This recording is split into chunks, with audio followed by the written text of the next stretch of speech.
ಓದುತ್ತಿದ್ದಾರೆ. ಅಮೆರಿಕಾದ ಒಂದು ರಾಜ್ಯದಲ್ಲಿ ಸುಮಾರು 85 ವರ್ಷಗಳಿಂದ ಸೇವೆ ಸಲ್ಲಿಸುತ್ತಿದ್ದ ಸೊಳ್ಳೆ ನಿಧನವಾಗಿದೆ. ಅದರ ಆತ್ಮಶಾಂತಿಗಾಗಿ ಅಮೆರಿಕಾದ ಶಾಲಾ ಕಾಲೇಜುಗಳಿಗೆ ಫೆಬ್ರವರಿ 30ನೇ ತಾರೀಖಿನವರೆಗೆ ರಜೆ ಘೋಷಿಸಲಾಗಿದೆ. ಇದನ್ನು ನಮ್ಮ ವಿಶೇಷ ವರದಿಗಾರರಾದ ಫಕೀರಪ್ಪನವರು ಹೇಳಿದ್ದಾರೆ. ಕರ್ನಾಟಕ ರಾಜ್ಯದ ಉತ್ತರ ಕನ್ನಡ ಜಿಲ್ಲೆಯ ಕುಮಟಾ ತಾಲೂಕಿನ ಯಲವಳ್ಳಿ ಎಂಬ ಇಡೀ ಊರು ನಾಪತ್ತೆಯಾಗಿದ್ದು, ಇದನ್ನು ಸರಕಾರಿ ಹಿರಿಯ ಪ್ರಾಥಮಿಕ ಶಾಲೆ ಯಲವಳ್ಳಿಯ ಬಳಿ ಪತ್ತೆ ಮಾಡಿದ್ದಾರೆ. ಹೆಣ್ಣು ಮಕ್ಕಳು ಹಳ್ಳಕ್ಕೆ ಬಟ್ಟೆ ಒಗೆಯಲಿಕ್ಕೆ ಹೋದಾಗ ಕಲ್ಲಿನ ಸಲುವಾಗಿ ಬಡದಾಟವಾಗಿ ಹೆಣ್ಣು ಮಕ್ಕಳನ್ನು ಹಾಗೂ ಕಲ್ಲನ್ನು ಪೊಲೀಸರು ತಮ್ಮ ವಶದಲ್ಲಿ ತೆಗೆದುಕೊಂಡು ನಂತರ ಹೆಣ್ಣು ಮಕ್ಕಳನ್ನು ಜಾಮೀನಿನ ಮೇಲೆ ಬಿಡಲಾಗಿದ್ದು, ಕಲ್ಲನ್ನು ಇದುವರೆಗೆ ಬಿಟ್ಟೇ ಇಲ್ಲ. ಇನ್ನು ಟಿಕ್ ಟಾಕ್ ಬ್ಯಾನ್ ಆಗಲಿಕ್ಕೆ ಕಾರಣವಾದ ವ್ಯಕ್ತಿಗಳು ಸಿಕ್ಕಿದ್ದಾರೆ. ಇವರ ಒಂದು ಟಿಕ್ ಟಾಕ್ ವಿಡಿಯೋದಿಂದ ಸರ್ಕಾರ ಟಿಕ್ ಟಾಕ್ ಆಪ್ ಅನ್ನೇ ಬ್ಯಾನ್ ಮಾಡಿದೆ. ಯಾವ್ದದು ವಿಡಿಯೋ ನೋಡ್ಕೊಂಡು ಬರೋಣ ಬನ್ನಿ.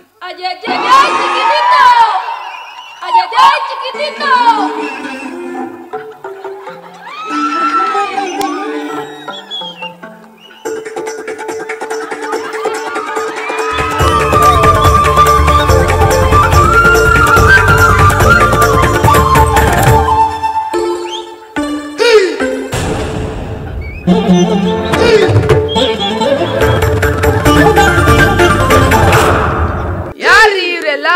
ಇರ್ಲಿ ಬಿಡಿ, ಕಲಾವಿದರಿಗೆ ಒಳ್ಳೇದಾಗ್ಲಿ. ಜಿಂಗಲಕ ಎಗ್ ರೈಸ್ ಸೆಂಟರ್ ನಲ್ಲಿ ಚಿಕನ್ ಕಬಾಬ್ಗೆ ಬರೀ ಎಲಬೆ ಇತ್ತು ಅಂತ ಮರಿಯಪ್ಪ ಎಂಬ ವ್ಯಕ್ತಿಯು ಸುಪ್ರೀಂ ಕೋರ್ಟ್ ನಲ್ಲಿ ಜಿಂಗಲಕ ಎಗ್ ರೈಸ್ ಸೆಂಟರ್ ವಿರುದ್ಧ ಕೇಸ್ ಹಾಕಿದ್ದಾರೆ. ನಿನ್ನೆ ಸುರಿದ ಧಾರಾಕಾರ ಮಳೆಗೆ ತತ್ತರಿಸಿದ ಬೆಂಗಳೂರು ರೋಡ್ ಅಗೆಯಲು ಇದೇ ಸರಿಯಾದ ಸಮಯವೆಂದು ಆದೇಶಿಸಿದ ಸರ್ಕಾರ. ಎಲ್ಲಾ ಕಡೆ ಪ್ಲಾಸ್ಟಿಕ್ ಅನ್ನು ಬ್ಯಾನ್ ಮಾಡಿರುವ ಹಿನ್ನೆಲೆಯಲ್ಲಿ ಮುಂದಿನ ವಾರದಿಂದ ಹೋಟೆಲ್ಗಳಲ್ಲಿ ಸಾಂಬಾರನ್ನು ನ್ಯೂಸ್ ಪೇಪರ್ ನಲ್ಲಿ ಕಟ್ಟಿಕೊಡಲಾಗುವುದೆಂದು ಹೋಟೆಲ್ ಮಾಲೀಕ ಬೆಪ್ತಂಗಡಿಯವರು ನಿನ್ನೆ ಮಾಹಿತಿ ಕೊಟ್ಟಿದ್ದಾರೆ. ಈಗ ಪುಟ್ಟದೊಂದು ವಿರಾಮ. ನನ್ನ ಕನಸಿನ ರಾಣಿ ನೀನೇನೆ. DCP ma'am. DCP at ease. ಚಲುವೆ ಚಲುವೆ ಒಲವಿನ ಒಲವೇ. ನಿಮ್ಮನ್ನ ನೋಡ್ತಾ ಇದ್ರೆ ನನಗೆ ಅನ್ನಿಸ್ತಾ ಇದೆ ನಿಮ್ಮ ವಯಸ್ಸನ್ನ ಅರೆಸ್ಟ್ ಮಾಡಿದೀರಾ ಅಂತ. ಆಯ್ತಲ್ವೇ ಸಂತೂರ್ ಮಮ್ಮಿ ಮಮ್ಮಿ. ಸಂತೂರ್ನಲ್ಲಿ ಹಳದಿ ಮತ್ತು ಚಂದನದ ಗುಣಗಳಿವೆ. ಚರ್ಮವನ್ನು ಮತ್ತಷ್ಟು ಹೊಳಪಿಸುತ್ತದೆ. ಆಲ್ರೈಟ್, ಮುಂದಕ್ಕೆ ಹೋಗೋಣ. ರೈತರ ಗದ್ದೆಯಲ್ಲಿ ಭತ್ತ ಮೇಯಲು ಬರುವ ಹಕ್ಕಿಗಳನ್ನು ಓಡಿಸುವ ಕೆಲಸ ಖಾಲಿ ಇದ್ದು, ಒಂದು ಬಾಂಡ್ಲಿ ಜಲ್ಲಿ ಕಲ್ಲಿನ ಸಮೇತ ಬೇಗ ಹೋದರೆ ಕೆಲಸ ಕೊಡುವುದಾಗಿ ಕೆಲ ರೈತ ಮುಖಂಡರು ಮಾಹಿತಿ ಕೊಟ್ಟಿದ್ದಾರೆ. ಪಿಯುಸಿ ಸೆಕೆಂಡ್ ಇಯರ್ ಹುಡುಗನು ಮುಖ್ಯ ಪರೀಕ್ಷೆ ಬರೆಯಲು ಹೋಗುತ್ತಿದ್ದ ಸಂದರ್ಭದಲ್ಲಿ ಕರಿಬೆಕ್ಕು ಒಂದು ಮುಂದುಗಡೆಯಿಂದ ಪಾಸ್ ಆಗಿದ್ದು, ಅವನು ಪರೀಕ್ಷೆಗೆ ಹಾಜರಾಗದೆ ಮನೆಗೆ ವಾಪಸ್ ಆಗಿ ಮುಂದಿನ ವರ್ಷದ ಪರೀಕ್ಷೆಗೆ ತಯಾರಿ ಮಾಡುತ್ತಿರುವ ಹುಡುಗನಿಗೆ ಬೆಕ್ಕಿಗೆ ಕೊಟ್ಟ ಗೌರವಕ್ಕಾಗಿ ಅಭಿನಂದನೆಗಳ ಮಹಾಪೂರವೇ ಹರಿದು ಬರುತ್ತಿದೆ. ಇತ್ತೀಚೆಗೆ ಸೊಳ್ಳೆಗಳಲ್ಲಿ ಯಾಕೋ ರಕ್ತಹೀನತೆ ಕಂಡು ಬರುತ್ತಿದ್ದು, ಇದಕ್ಕೆ ಸಾರ್ವಜನಿಕರು ಗುಡ್ ನೈಟ್ ಬಳಸುತ್ತಿರುವುದೇ ಕಾರಣ ಎಂದು ಡಾಕ್ಟರ್ ಗೊಣ್ಣಪ್ಪನವರು ಸುದ್ದಿ ಕೊಟ್ಟಿದ್ದಾರೆ. ತುಂಬಾ ಸಂತೋಷ. ಇದೀಗ ಬಂದ ಸುದ್ದಿ. ಫೆಬ್ರವರಿ 30ನೇ ತಾರೀಕಿನಂದು ಜಿಗ್ಬಾ ಸಂಸ್ಥೆಯ ವಿಶ್ವ ಗೋಲಿಯಾಟ ಸ್ಪರ್ಧೆ ನಡೆಯುತ್ತಿದ್ದು, ಪಂದ್ಯದಲ್ಲಿ ವಿಜೇತರಾದವರಿಗೆ ₹1 ಬಹುಮಾನ ಹಾಗೂ ಸೋತವರಿಗೆ ₹10 ಪ್ಲಾಸ್ಟಿಕ್ ಚೊಂಬನ್ನು ಸಮಾಧಾನಕರ ಬಹುಮಾನವಾಗಿ ನೀಡಲಾಗುವುದು ಎಂದು ಜಿಗ್ಬಾ ಸಂಸ್ಥೆ ಪ್ರಕಟಣೆ ನೀಡಿದೆ. ಈಗ ಪುಟ್ಟದೊಂದು ವಿರಾಮ.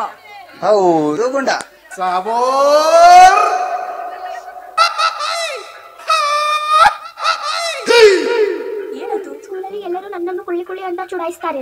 ನೀನೆಲ್ಲಿ ಕುಳ್ಳಿ ಇದ್ದಿ? ನೀನು ಇಷ್ಟು ಎತ್ತರವಾಗಿದ್ದಿ. ಮಗಳನ್ನು ಮಾಡಿ ಹೆಚ್ಚು ಸ್ಟ್ರಾಂಗ್. ಅವಳ ಕೂದಲನ್ನು ಕೂಡ ಕ್ಲಿನಿಕ್ ಪ್ಲಸ್ ಈಗ 60% ಅಧಿಕ. ಇದರಲ್ಲಿದೆ ಮಿಲ್ಕ್ ಪ್ರೋಟೀನ್. ಕ್ಲಿನಿಕ್ ಪ್ಲಸ್ ಹೆಚ್ಚು ಬಲಿಷ್ಠತೆ. ಮುಂದಕ್ಕೆ ಹೋಗೋಣ. ಇತ್ತೀಚೆಗೆ ಗುಟ್ಕಾ ಪಾನ್ ಮಸಾಲೆಗಳನ್ನು ತಿಂದು ಬಸ್ ಸ್ಟ್ಯಾಂಡ್ಗಳಲ್ಲಿ ಕೈ ತೊಳೆಯುವ ಬೇಸಿನ್ಗಳ ಮೇಲೆಲ್ಲ ಉಗುಳಿ ರಾಡಿ ಮಾಡುತ್ತಿರುವ ಕೇಸ್ ಹೆಚ್ಚಾಗುತ್ತಿದ್ದು, ಇದನ್ನು ತಡೆಯಲು ಉಗುಳುವವರ ಮುಖಕ್ಕೆ ವಾಪಸ್ ಪಡೆಯುವ ವಿಶೇಷ ಬೇಸಿನನ್ನು ಕಂಡುಹಿಡಿದಿದ್ದಾರೆ. ಮಳೆಗಾಲದಲ್ಲಿ ಭಾರೀ ಗುಡುಗಿನ ಶಬ್ದಕ್ಕೆ ಹೆದರಿ ಹೃದಯಘಾತಗಳ ಕೇಸ್ಗಳು ಹೆಚ್ಚಾಗುತ್ತಿದ್ದು, ಇದನ್ನು ಗಂಭೀರವಾಗಿ ತೆಗೆದುಕೊಂಡ ಸರ್ಕಾರ ಇನ್ನು ಮುಂದೆ ಗುಡುಗುವಾಗ ಶಬ್ದ ನಿರೋಧಕಗಳನ್ನು ಬಳಸಬೇಕೆಂದು ಗುಡುಗಿಗೆ ಆದೇಶಿಸಿದೆ. ಇದನ್ನು ಎಷ್ಟರ ಮಟ್ಟಿಗೆ ಗುಡುಗು ಪಾಲಿಸುತ್ತೆ ಎಂಬುದನ್ನು ಮುಂದಿನ ಮಳೆಗಾಲವರೆಗೂ ಕಾಯಬೇಕಿದೆ. ನಿನ್ನೆ ಕೆಂಗೇರಿ ಮೋರಿ ಚರಂಡಿ ಕಾಮಗಾರಿ ನಡೆಯುತ್ತಿರುವಾಗ ಒಂದು ಪ್ಲಾಸ್ಟಿಕ್ ಚೊಂಬು ಸಿಕ್ಕಿದೆ. ಇದು ಸುಮಾರು ಕ್ರಿಸ್ತಶಕ 340 ವರ್ಷದ ಹಳೆಯದೆಂದು ಭಾವಿಸಲಾಗಿದೆ.